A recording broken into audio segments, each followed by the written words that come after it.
In this video, I'm going to give you the 5 thinking problems that are getting in the way of many people finding treasure and solving clues in a lot of the modern alternate reality games and treasure hunts. I've been following a lot of the modern treasure hunts for quite some time as a participant observer, and I use my formal training and skills as an ethnographic researcher to make sense of what's happening. I'm also really intrigued by clear thinking and problem solving and decision-making skills and how to use my brain to the best of my ability. Now, with that said, the 5 thinking problems that I'm going to describe in this video, I see in myself as much as I see in anyone else. You can even check out in some of my other videos. I put my own thinking out there for you to see by putting some possible solves for various treasures and things that are going on right now. So I am not speaking to you from some place of perfection. I'm speaking to you as a collaborator and as someone who just sees this happening in myself and in many other people as I'm following the different communities. We can look at Socrates, who allegedly said, "Know thyself," or the unexamined life is not worth living. This idea that the better we get to know ourselves, the better we can understand how we show up in the world and how we relate to and interact with the world, how we make sense of the world, where we're inclined to make mistakes and to get things right. Or we could look at Carl Jung. Not that I'm a big fan of everything that Carl Jung wrote, but this quote, it makes you think.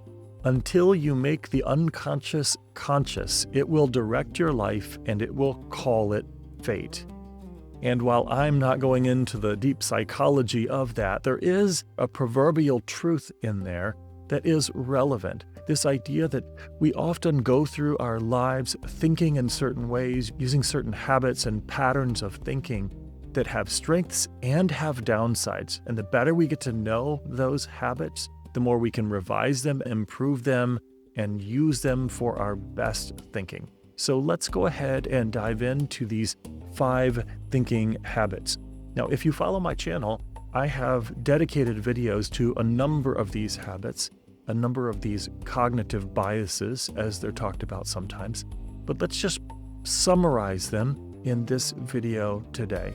So the first one is the sunk cost fallacy. The sunk cost fallacy is this idea that you spend a whole lot of time working on something. You're working on a solution to a problem in your work or a solve to some clues in a game, and you put so much time and energy and effort into it that you get attached to it, emotionally attached to it. And then even when evidence comes forward that weakens your case, that suggests that maybe you're going the wrong direction, you will fall into the trap of justifying moving forward. For some reason, you'll ignore the clues that don't fit, you'll pay attention to the ones that do, and you keep charging forward, getting yourself further and further away from the actual solution. And then there's confirmation bias. You come up with a solution and you start to believe in it, and then you look for more evidence to confirm your theory, as opposed to what the best thinkers do, which is when you come up with a theory, you're not just looking for evidence to support your theory, you're looking for the absolute best evidence to debunk your own idea. That's how we actually strengthen our thinking and our theories. Then there's narrative bias. Narrative bias is where a compelling story starts to override conflicting clues. You attach to a particular story that makes sense of what's happening. And even when new evidence comes forward that conflicts, you're hesitant to let go of it because you've fallen in love with the story. That's one that is absolutely present in a lot of these modern alternate reality games, and especially treasure hunts, because they lend themselves toward people trying to find some kind of cohesive story that holds all the clues together. And even when some of those clues don't fit the story very well, we downplay those and we highlight and amplify the ones that fit our version. One of the more significant ones that's true, especially in mysteries and puzzles and treasure hunts that have clues leading to physical locations, is availability bias. And availability bias is just the idea that we are going to give preferential treatment to those things that we know the best. We'll give preferential treatment to things that are in closer proximity to us or that are connected to places that we've been to and we know well, that are connected to places where we already have a body of knowledge that allows us to make sense of it more. Availability bias is so powerful because when you experience it, it feels like an aha moment.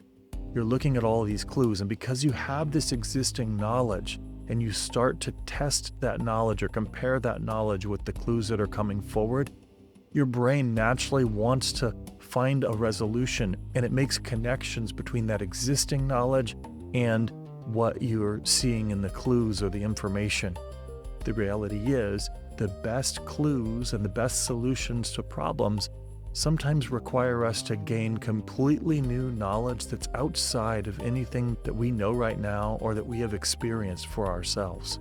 And then there's false consensus bias. While it has a broader definition, I'm going to use it in a narrow way right now, especially for those who are participating in the treasure hunts and some of the alternate reality games.